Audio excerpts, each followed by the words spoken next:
Pada saat rupiah mengalami pelemahan pasti akan berdampak terhadap eh, bahan-bahan pokok ya. Betul. Kita harus lihat dari kalau harga minyak naik, kemudian mata uang rupiah melemah sehingga impor ya itu begitu mahal.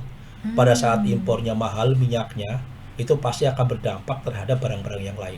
Kalau kita lihat dari komoditas ya, mungkin kita barang-barang impor ya seperti mungkin kalau komoditas kacang kedelai ya kan, karena kita impor kan dari Amerika, Tempe nih nanti kena tempe nih ya. ya, gandum, terigu juga. Bilang terhadap krisis iya, karena secara global juga berpengaruh kan. Pak Purbaya sebagai panglima keuangan ini ya yang tadi harus mungkin pertama sudah menurunkan pajak ya, apa, banyak-banyaklah mengurangi beban untuk biaya.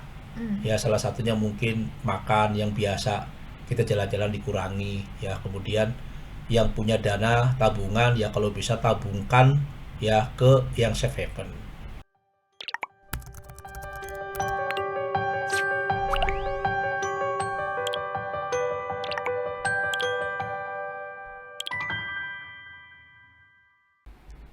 Hai Tribuners, kembali bersama saya Apvia Tiokonibili, dan di awal tahun 2026 ini tekanan terhadap rupiah langsung terjadi. Tepatnya di minggu ketiga bulan Januari 2026 ini rupiah melemah. Nilai tukar rupiah terhadap dolar Amerika Serikat ini hampir menyentuh 17.000 rupiah. Apakah karena faktor geopolitik atau ada faktor fundamental dalam negeri juga? Nah, kita akan membahasnya. Kita langsung aja kita bahas barengan sama pengamat ekonomi, mata uang, dan komoditas, Bapak Ibrahim Aswaibi. Halo, selamat pagi, Pak. Halo, selamat pagi Mbak. Wow, ini kita syuting lagi hari Rabu. Kondisi lagi hujan-hujanan, kita mau bahas yang berat-berat lagi nih ya. Iya, Ekonomi negara, 17.000 nih Pak nilai tukar rupiah. rupiah terhadap dolar Amerika Serikat langsung dihantam di minggu ketiga, Pak. Kalau secara umum, Pak, yang lebih mendekat ke masyarakat, kenapa sih kita tuh harus perhatiin terkait dengan nilai tukar rupiah ini? Emang buat kita masyarakat umum yang mungkin kalangan kelas menengah ke bawah, ini efek yang paling dirasakan tuh apa, Pak? Oh iya, jadi gini, pada saat rupiah mengalami pelemahan pasti akan berdampak terhadap eh, bahan-bahan pokok ya. Betul. Kita harus lihat dari kalau harga minyak naik, kemudian mata uang rupiah melemah sehingga impor ya itu begitu mahal. Pada saat Hmm. impornya mahal minyaknya itu pasti akan berdampak terhadap barang-barang yang lain. Transportasi juga naik, kemudian barang-barang naik, dan saya perkirakan ini di Februari awal kemungkinan harga-harga sudah akan dirubah. Ya, harga-harga kemungkinan sudah akan dirubah ya, terutama mungkin kalau kita makan di restoran ya, Mm-mm. mungkin di makanan siap saji yang misal sekarang kita anggaplah makan solaria Mm-mm. ya, solaria itu satu orang kita makan 45.000 Mm-mm. ya, Mm. kemungkinan besar ini sudah akan ada perubahan harga ya, Oke. karena apa, ada penyesuaian ya kalau seandainya rupiah ini sudah di atas 17.000. Jadi mungkin pajak bisa naik lagi, Pak?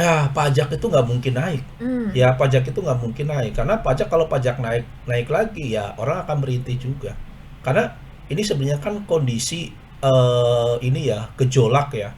Gejolak geopolitik eksternal dan internal ini yang begitu kencang. Jadi masyarakat itu bingung. Ini semua harga jadi mahal semua.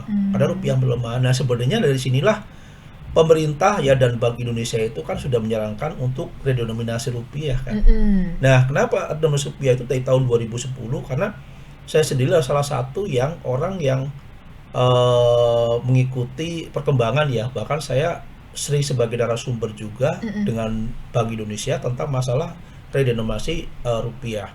Nah, kalau seandainya sesuai dengan skenario ya di tahun 2026 ini ya masuk dalam prolegnas di DPR, kemudian disetujui ya, kemudian ketok palu DPR disetujui oleh presiden, Mm-mm. berlaku di tahun 2027, mungkin ini akan lebih menarik lagi. Karena apa?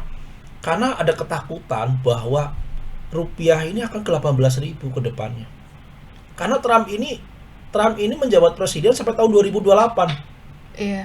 Iya kan? Masih Langsung akan bergejolak. kepikiran. Iya. Masih akan bergejolak. Sehingga apa?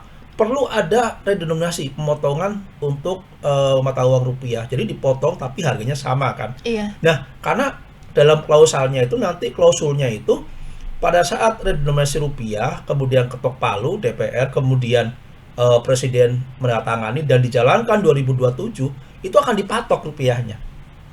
Ya kan? Dipatok rupiahnya di 15.000. Sehingga apa? 0,3-nya dipangkas menjadi 15 rupiah. Oke. Nah, ini yang sebenarnya saya itu sebagai seorang ekonom ya, ini mendukung apa yang dilakukan oleh Bank Indonesia ya maupun Kementerian Keuangan. Cuma kan sampai saat ini belum ada ininya nih, ada suaranya Iya. kan. Cuma saya aja yang menyuarakan redenominasi rupiah. Sama sebelumnya, ini tahun lalu kan ada juga nih isu redenominasi ini.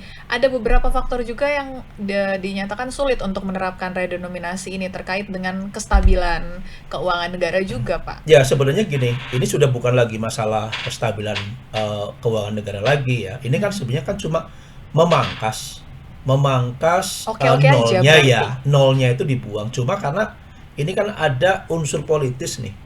Presiden itu kan sudah mewanti-wanti, jangan korupsi kalian ya. Tolonglah yang korupsi kembalikan uang, nanti akan saya kasih pengampunan. Iya kan. Ini nggak ngomong setiap ada acara pidato selalu mengatakan, berapi-api, koruptor, kembalikan uangnya, akan saya kasih pengampunan. Negara sedang butuh uang banyak. Iya kan, itu kan Prabowo kan berapi-api kan. Kalau tetapi yang di bawah tidak mengikuti. Kata yang di bawah, emang gua pikirin. Iya kan? Emang gua pikirin. Ya buktinya apa? Sekarang OTT di mana-mana. Gubernur, Iya. ya kan, bupati, wali kota, ya kan. Semua ada OTT. Nah, dari situlah Prabowo ini sudah berpikir bahwa cara satu-satunya untuk mendapatkan uang adalah dengan redenominasi, karena pada saat nanti dipatok dengan harga 15 rupiah, Iya. semua orang tanda kutip yang mempunyai dana nganggur, ya uang nganggur itu harus ditukar. Ya kan, ditukar di bank sehingga ketahuan. Jadi yang nukar siapa, namanya siapa gini. Nah, dari situlah sebenarnya itu salah satu strategi pemerintah ya agar apa?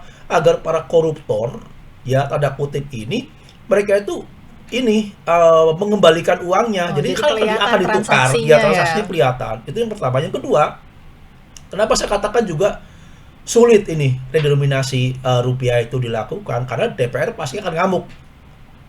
Ya, DPR Dewan Perwakilan Rakyat pasti akan ngamuk. Karena apa? Di tahun 2027, 2028, 2029 itu tahun politik. Persiapan lagi. Iya. Jadi mereka itu kembali ke dapilnya masing-masing. Berarti harus bawa apa? Bawa duit kan? Waduh, ini gimana ini? Saya duitnya ini harus ditukar kan dengan mata uangnya sudah dipatok di 15 rupiah. Nah, sehingga apa mereka? Nah, ini yang saya ada ketakutannya kalau seandainya dibawa di prolegnas, ya pasti partai-partai pendukung pemerintah ini akan pecah juga ini. Ini rame ini. Bisa bikin pecah redenominasi nih. Ya karena posisinya apa? Ya terus nanti gimana nih saya? Seorang anggota dewan saja bisa 20 sampai 25 miliar habis. Apalagi seorang anggota DPR, bupati, wali kota, gubernur. Berapa yang dihabiskannya? Bisanya pemerintah ya dengan partai-partai politik kan mempunyai ide bagaimana untuk bupati, gubernur, wali kota dipilih oleh anggota dewan. Iya kan? Kalau gubernur berarti dipilih oleh DPRD tingkat 1, ya DPRD tingkat 2, ya. Ini yang akan memilih mereka. Nah, mungkin itu yang salah satu untuk mengurangi kos keluar. Kalau ini berjalan, ya keinginan dari pemerintah, dari partai politik jalan, walaupun banyak pengamat yang mengatakan bahwa tetap harus menggunakan apa? Kita pemilihan secara langsung, ya. Mungkin kalau ini berjalan, prolegnas ya redenominasi rupiah kemungkinan akan dijalankan. Dan ini sebenarnya ini karena ada win-win solution ya. Ini udah berarti nanti pada saat orang kan kalau pemilihan di DPRD atau tingkat 1 tingkat 2 berarti kan ngasih upetinya pun juga orang tertentu aja kan. Cuma ada orang 50 itu kan. Ya udah nih bagi-bagi duit, daripada bagi-bagi duit ya ke masyarakat satu kabupaten ya satu provinsi yang begitu banyak memerlukan dana cukup besar, tenaga ya. Pak Prabowo sih mengatakan udah capek banget. Saya tiga kali mencalonkan sebagai presiden, capek banget dari Sabang sampai Merauke. Nah, dengan adanya perubahan yang cukup signifikan kembali ke zaman Orde Baru, ya, ini kemungkinan besar akan mengurangi beban uang panas ini mengalir. Sehingga apa? Pada saat nanti gubernur, bupati, wali kota menjabat, mereka tidak lagi berpikir bahwa uang saya yang kemarin keluar kapan baliknya. Sehingga terjadilah korupsi. Nah, ini yang sebenarnya partai-partai politik ya, kemudian presiden menginginkan agar apa? Agar tidak terjadi lagi istilahnya korupsi-korupsi yang sampai saat ini masih terjadi. Ya, kenapa?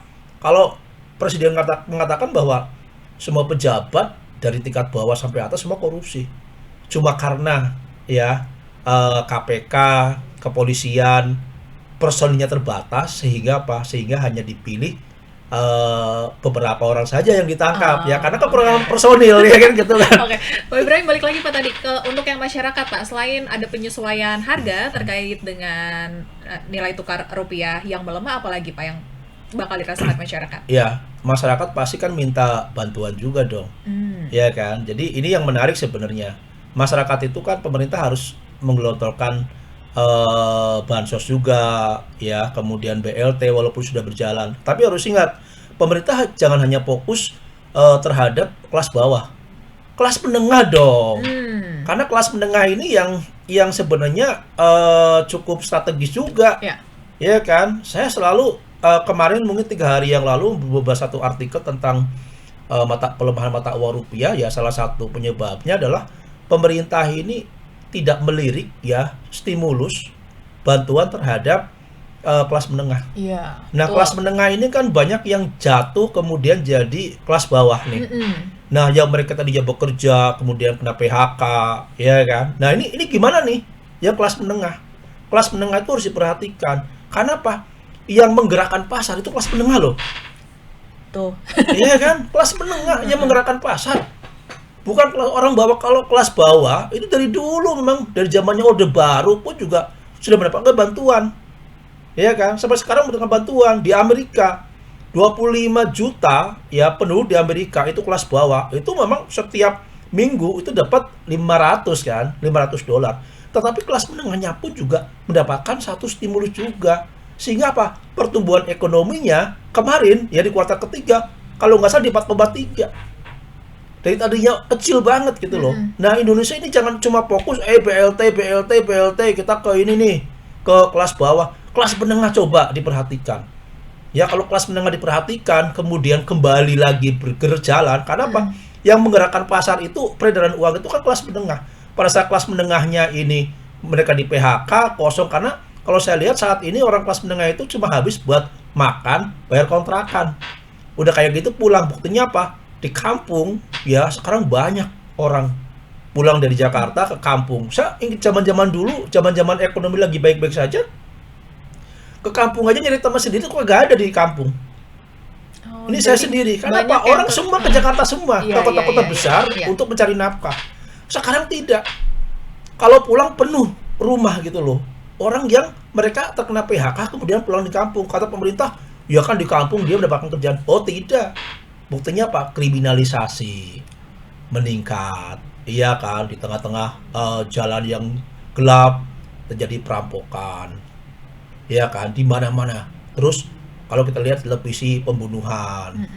Iya kan, di mana? Itu kan ekonomi semuanya. Bisa pemerintah coba fokus kelas menengah, karena kelas menengah itu berbahaya. Mereka orang pandai, orang sarjana, kemudian ke PHK, dia tuh malu, akhirnya apa? Apapun akan mereka lakukan. Kriminalitas pun juga akan mereka lakukan. Ini yang harus diperhatikan oleh pemerintah. Jangan lagi-lagi kelas bawah, kelas bawah. Termasuk karena faktor ekonomi. Ekonomi semua. Ya, saya juga ngalamin kalau saya itu punya keluarga, ya, nggak punya uang, ya kemudian mau makan, apa yang harus dilakukan? Ya bisa-bisa jadi kriminal. Ya itu kita nggak usah ngomong orang lain. Ya ini ya pas kebetulan saya sekarang lagi enak ya kan. Tapi kalau seandainya saya lagi susah juga, mungkin akan jadi seperti itu. Ini satu contoh ya. Ada orang suami istri, ya mereka mau melahirkan, tidak punya uang. Akhirnya apa? Mereka mencuri. Pada saat mencuri ketahuan. Akhirnya apa? Melahirkan, bingung, ya suaminya ditangkap polisi, ya kan? Akhirnya apa coba? Yang siapa yang jadi beban? Orang tua mereka.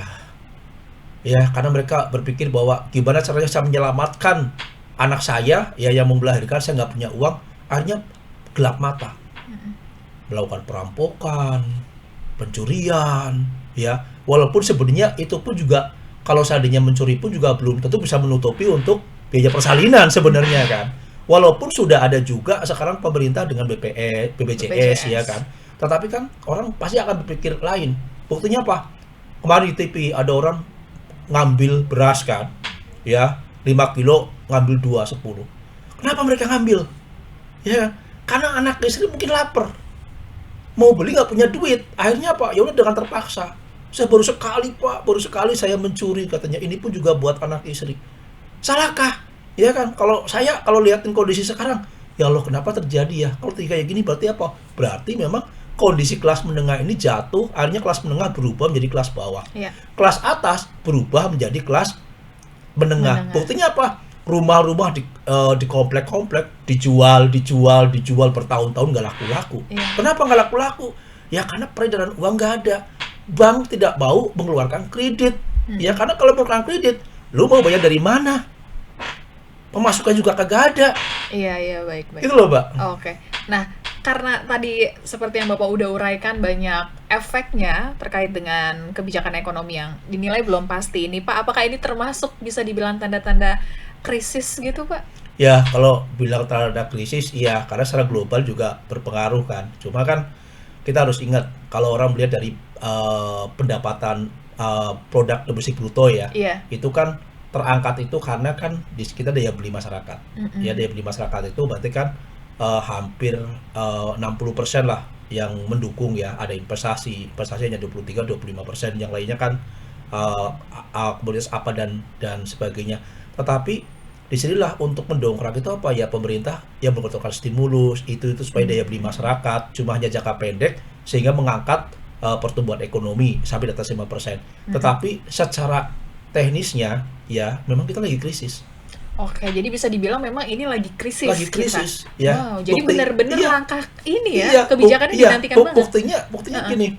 Dulu kalau saya lihat, saya lah di daerah ya, nggak usah di Jakarta saja. Dulu orang jualan itu sedikit. Iya kan? Dulu orang jualan sedikit, yang beli banyak. Laku kan? Sekarang yang jualan itu banyak banget. Yang beli sedikit. Akhirnya apa? Cuma ini aja, nanti besok ganti lagi. Ada yang namanya satu tempat itu bisa oper ya, itu bisa dalam 5 bulan bisa 4 kali oper. Karena nggak laku-laku barangnya kan. Semakin banyak orang jualan, peredaran uang sedikit, yang beli juga sedikit, sehingga masyarakat pun juga bingung. Apalagi masyarakat sekarang dengan kondisi kayak gini sudah nggak mau lagi makan di kafe, di restoran, ya kan? Mereka lebih condong istrinya suruh belanja di pasar, kemudian masak, ayo kita makan bareng. Uangnya ayo kita tabungkan, karena kondisi saat ini kondisinya tidak baik-baik saja. Ya bahkan Presiden pun juga mengatakan ekonomi ya saat ini tidak baik-baik saja akibat dampak dari ekonomi global. Nah mungkin buat teman-teman yang lagi baru mulai usaha, adanya pelemahan nilai rupiah ini kan juga akan berpengaruh kepada impor ya Pak ya. Ya, betul. Mungkin kita ada barang-barangnya yang masih harus mengambil dari, maksudnya harus membeli dari luar negeri, tidak mengambil. Ini apa komoditas yang paling kena Pak? Ya, kalau kita lihat dari komoditas ya, mungkin kita barang-barang impor ya, seperti mungkin kalau komoditas kacang kedelai, ya kan, karena kita impor kan dari Amerika. Tempe nih nanti kena nih ya, Pak kalau ya. tempe itu gini, saya pernah melakukan wawancara langsung ya dengan pengusaha tempe. Kalau harga tempe itu naik gimana? Ya cara ininya ya ditipisin gitu loh tempenya. Ada campuran juga dengan jagung, dengan yang lainnya. Karena apa? Saya tidak mau mengecewakan konsumen kan, sehingga ada campuran-campuran apa ya supaya orang seneng. Kemudian untungnya pun juga yang tadinya untungnya besar ya pasti akan mengecil. Nah, tahu tempe ya, kemudian selain kalau kedelai, saya lihat untuk gandum terigu juga. Ya ini kan yang impor-impor ini ya bagi saya ya luar biasa. Yang paling manjur itu sebenarnya alat elektronik. Alat elektronik itu ya, itu yang kemungkinan besar harganya akan terus mengalami kenaikan. Ya, Oke. ini karena apa? Karena pasti kan barang-barangnya kan dolarnya menguat kan harganya naik kan. Ini Mhm. tadi kan dari awal saya katakan bahwa kemungkinan di bulan Februari itu akan ada perubahan harga baru muncul. Februari, Sebelum harga baru iya ya. muncul, ya kan? Kita di Sebelum restoran, lebaran, iya, sebelum puasa. sebelum puasa. Hmm. Jadi nanti kita makan di apa restoran siap saji Iya. yang tadinya 45 mungkin jadi 55, iya kan? Oh. Ini ada perubahan. Iya ya. Karena Oke. apa? Harganya kita udah waduh, udah harga kayak gini. Saya sendiri pun juga ya Allah gimana ini ya cara menyiasati supaya uang saya jangan habis besar banget. Karena sekarang saya lihat ya pengeluaran cukup besar. Saya bingung kok ini. Kemudian kita Hmm. belanja juga nih, belanja di mall-mall ya yang dulu saya dalam bulanan itu bisa 700, itu bisa di atas 1 juta. Harganya. Karena apa? Harganya naik. Iya. Ya, barangnya tetap, tapi harganya naik. Saya 700.000 itu sudah bisa untuk 1 bulan. Beli ini. Sekarang udah di atas 1 juta. Iya. Oke, Itu berarti yang Mbak, paling kena itu ya tadi ya, ada kedelai, kemudian gandum, dan kandung juga barang-barang elektronik elektronik. ya. Nah, kemudian Pak, saran gitu Pak, strategi kepada masyarakat di tengah krisis ini, apakah yang punya dolar harus ngekip terus atau dilepas aja, atau buat masyarakat seperti apa Pak Ya, jadi sarannya? kalau saran saya ya terhadap masyarakat dalam kondisi saat ini ya apa banyak-banyaklah mengurangi beban untuk biaya. Hmm. Ya salah satunya mungkin makan yang biasa kita jalan-jalan dikurangi ya. Kemudian yang punya dana tabungan ya kalau bisa tabungkan ya ke yang safe haven. Ya jadi jangan semuanya ditabungkan tapi kan ada juga yang untuk anak ya, untuk biaya makan dan lain-lain. Tapi sisihkan karena apa? Pada saat zaman susah seperti ini ya kalau masyarakat memiliki cadangan uang ya untuk lindung nilai ya kemudian dalam 3 tahun 5 tahun ke depan ini akan mengalami kenaikan dan ini pun juga akan mendapatkan satu keuntungan juga. Karena apa? Pada saat saya uang ini yang tadinya kita poya-poya ya kita dirubah ya sehingga jalan-jalan dikurangi lah ya, kita makan-makan yang biasa makan di restoran enak-enak dikurangi. Sekarang lebih mengencangkan ikat pinggang. Kalau Hmm. pemerintah selalu katakan bahwa untuk saat ini kencangkan ikat pinggang ya, kemudian kalau kita mau keluar ya jangan terlalu menghambur-hamburkan uang. Ya buktinya apa? Dalam saat krisis ekonomi ya kemarin krisis, anggota dewan yang begitu glamor ya akhirnya terjadi apa? Kerusuhan ya dijarah. Nah itu harus dihindari. Itu adalah satu pengalaman yang tragis ya bagi kita ya agar masyarakat ini bisa menjaga keuangannya Hmm. ya supaya apa? Supaya baik jangka pendek, jangka menengah, jangka panjang mereka masih bisa hidup. Yang paling penting ini karena apa? Di saat kayak gini seperti biasanya kriminalitas tinggi Hmm. dan hati-hati kalau mempunyai barang mewah ya kemudian perhiasan di jalan-jalan itu harus ini mendingan udah dicopotin semua seperti orang biasa. Karena apa? Dalam kondisi kayak gini mata itu di mana-mana sudah pada melotot ya kan, bagaimana caranya mereka ini karena ini masalah perut Oke, buat ya. yang ini Pak, investi dolar gimana? Untuk investasi dolar ya ini pun juga kalau bisa ya ini saat yang tepat lah untuk menjual. Ya supaya apa? Supaya kalau kita lihat sekarang kan sudah 17.000. Nah, ini mereka jual ya kemudian sebagian investasikan kembali di safe haven di lindung nilai. Karena apa? Mungkin kalau menjual dolar ya ini pun juga membantu pemerintah agar apa? Agar rupiah kembali menguat. Oke. Ya karena apa? Kalau kita lihat para konglomerat untuk menjual ya udahlah kita nggak usah ke konglomerat. Kalau masyarakat seluruh Indonesia Hmm. mempunyai dolar yang cukup besar, kemudian mereka jual secara bersama-sama, ini akan membuat rupiah menguat. Oke. Tapi prediksinya nilai tukar rupiah terhadap dolar Amerika Serikat ini masih bakal terus Ya, terus mengalami terjadi pelemahan. di sampai akhir tahun Sampai 2000. akhir tahun, Prediksinya tembus 17.000, berapa?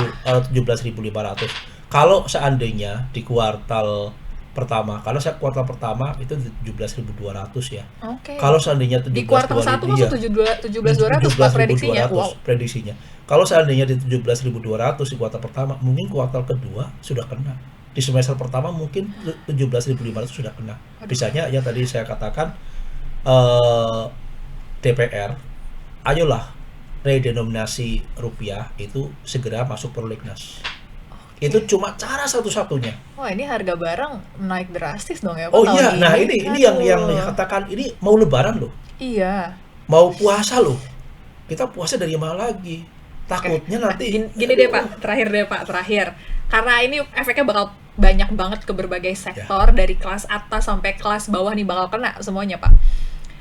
Saran yang paling banget harus dilakukan pemerintah saat ini Pak untuk mengatasi ini. Kebijakan apa yang menurut Bapak harus dilakukan Pak Purbaya sebagai Menteri Keuangan? ya. Jadi Pak Purbaya sebagai Panglima Keuangan ini ya yang tadi harus mungkin pertama sudah menurunkan pajak ya. Pajak itu udah cukup bagus. Ini Pak Purbaya ini ya mau istilahnya bahasanya itu, saya akan agar pemerintah ini membelanjakan uangnya. Itu sudah bagus. Tapi harus ingat juga bahwa membelanjakan uangnya itu juga kalau kita punya duit. Ya kan? Kalau kita punya duit, saya punya duit, saya bisa belanjakan. Saya di tabungan punya uang segini. Oh, bisa saya belanjakan, prosesnya seperti ini. Nah, permasalahannya di sini ada Pak Purbaya. Yang pertama itu fokus dulu adalah ke pendapatan negara. Dari pajak Iya, tadi. dari pajak itu. Karena apa? Saya lihat ya Pak Purbaya selalu mengatakan bahwa ini bingung saya ini Oke. pendapatan pajak. Kalau pajak ini karena salah satu andalan Indonesia itu kan pajak kan. Baru kedua kan utang. Jadi pajak ini menurut saya nih, kalau benar-benar pemerintah ya Kementerian Keuangan dan jajaran di bawahnya serius menangani tentang pajak, mungkin kita hampir 80% masyarakat pengusaha Indonesia itu pasti akan bayar pajak. Oke. Tinggal bagaimana sosialisasi edukasinya aja. Oke. Ini yang terjadi. Di Jadi, daerah-daerah ya. banyak duit. Siap. Semua Jadi, banyak duit. ya, jadi langkah pertamanya adalah ini terkait dengan perbaikan sistem Sistem. pajaknya Betul. ya, Pak Ibrahim. Iya, ini kan Oke. kayaknya sistem pajak ini memang bagus di luar negeri bagus. Ya, beda di luar negeri orangnya nggak gaptek teknologi. Indonesia itu banyak yang gaptek. Nah, saya komunikasi dengan teman-teman pengusaha-pengusaha di kampung. Saya juga mau bayar pajak, tapi bagaimana caranya gitu loh? Kenapa? Pajak itu kan hanya di kecamatan. Kalau di kota, kecamatan deket. Iya. Kalau di daerah, waduh, luas banget. Mm-mm. Ya kan? Akhirnya apa? Nggak tersentuh sama sekali. Oke. Itu Indonesia ya. Kalau di luar negeri itu 80% ya pengusaha itu bayar pajak. Akhirnya apa? Mereka wah bebas nih rakyatnya. Bahkan rakyat dapat duit kan. Di Indonesia mungkin diperkirakan cuma 30% yang bayar pajak. Nah, kalau pemerintah ini terus menggencarkan edukasi terus ke daerah-daerah, mungkin kerjasama dengan RT RW ya, dengan RW dengan RT, ada orang-orang tertentu kader-kader, mereka jalanin seperti ini loh caranya, seperti ini caranya ya, ke pengusaha-pengusaha, mungkin saya optimis 80%. Indonesia di negara kaya. Oke. Ya, ini permasalahannya kan cuma sosialisasi edukasi, cuma hanya ribut ya, pejabat pajaknya juga tahu sendiri tanda kutip ya, oknumnya juga banyak bermain ya, sehingga apa, mereka mementingkan apa? Mementingkan ya perut dia sendiri, keluarga dia sendiri, bukan mementingkan negara. Akhirnya apa? Akhirnya pajak sampai saat ini masih bermasalah. Oke. Ini juga lagi RDG ya kalau nggak salah. Ya, hari ini berarti RDG ya, kemungkinan mempertahankan suku bunga. mempertahankan Iya, berarti ya prediksinya iya. tetap di 4,75%. Ya, kalau melihat kondisi menurunkan saat suku ini. bunga tidak mungkin lah Iya. dalam kondisi kayak gini. Yang lain Bank Indonesia pun, Bank Sentral Amerika pun juga kemungkinan mempertahankan suku bunga. Hanya 5% yang para ekonom menganggap Bank Sentral Amerika menurunkan suku bunga. Iya. Hanya 5%. Hmm. Ya, kemudian di Indonesia pun juga hampir semua ekonom mengatakan bahwa BI kemungkinan mempertahankan suku bunga. Oh, oke, baik. Jadi ini dengan kondisi seperti ini, seperti yang tadi Pak Ibrahim bilang ya, Tribuners, ini saatnya kita untuk mengencangkan ikat pinggang, Ya. pengeluaran-pengeluaran benar-benar harus apa ya, Dikurangi dijaga lah, banget, apalagi yang dijaga suka banget. keluar negeri gitu kan. Coba suka keluar negeri, hilangkan dulu sekarang. Yang biasa jalan-jalan, kurangi jalan-jalannya. Ya, kita fokus dulu agar tabungan kita itu tidak terus menurun drastis. Karena apa? Berdasarkan data ya, tabungan 100 juta ke bawah, Iya. ini setiap hari, setiap bulan itu menyusut. Ya bahkan habis ya, hanya untuk makan, ya hanya untuk bayar kontrakan. Nah, ini gimana caranya? Ya apa, yang punya uang di bank 100 juta ini jangan terkikis terlalu banyak lah. Nah, sehingga apa? Sehingga ya kita harus ekonomis semuanya. Ekonomis bukan lagi kita harus istilahnya biasa makan, aduh saya nggak biasa makan di sini, nggak mau makan di sini lagi, gimana ya? Oh jangan. Ayo kita mandiri, ya masak sendiri, belanja sendiri, ya kan. Kalau nanti sudah uangnya udah banyak, baru silahkan mau makan-makan lagi juga nggak jadi masalah. Krisis Tapi katanya masih lama, sulit. Nah, katanya krisis krisisnya masih masih lama, lama. krisis masih lama, Oh. ya kan. Krisis masih lama, jadi ekonomi masih sulit. Sehingga apa? Ya, ayolah makan-makan yang makan-makan rumahan. Itu makan-makan rumahan itu yang bisa kita itu senang, buktinya orang-orang di pinggiran kok masih bisa hidup, ya kan? Karena mereka tidak memikirkan, oh saya tidak punya utang. Mereka mau katanya gitu. Saya tidak punya utang. Saya nggak punya motor, nggak jadi masalah. Saya nggak punya utang. Pikiran saya tenang gitu loh. Makan apa adanya. Oke. Dari yang mereka tanam, ya itu yang anggap bagi saya orang hebat. Dibandingkan kayak saya gitu kan. Waduh, pusing lah. Masih banyak jajannya ya, Masih Pak banyak ya. jajannya. Oke, baik. Pak Ibrahim, makasih ya obrolannya, Pak. Ini informasinya bermanfaat sekali, dan ini mungkin juga bisa jadi saran buat pemerintah terkait dengan tadi ya, sistem pajaknya harus dibenerin dulu deh, mengingat saat ini kalau Pak Ibrahim bilang ini emang lagi krisis gitu ya, Pak ya. Oke, makasih ya Pak Ibrahim ya obrolan kita ya, Pak ya. Dan Tribuners, itu dia perbincangan kita kali ini mengenai kondisi nilai rupiah kita yang melemah terhadap dolar Amerika Serikat, dikencangkan ikat pinggangnya, ini ekonomi lagi goyang banget Tribuners. Dan terkait dengan informasi ekonomi lainnya bisa Anda saksikan di kanal YouTube Tribunnews maupun di website kami tribunnews.com. Kalau begitu saya Apvia Konibili pamit undur diri, sampai jumpa. Download Tribun X sekarang, menghadirkan lokal menjadi Indonesia.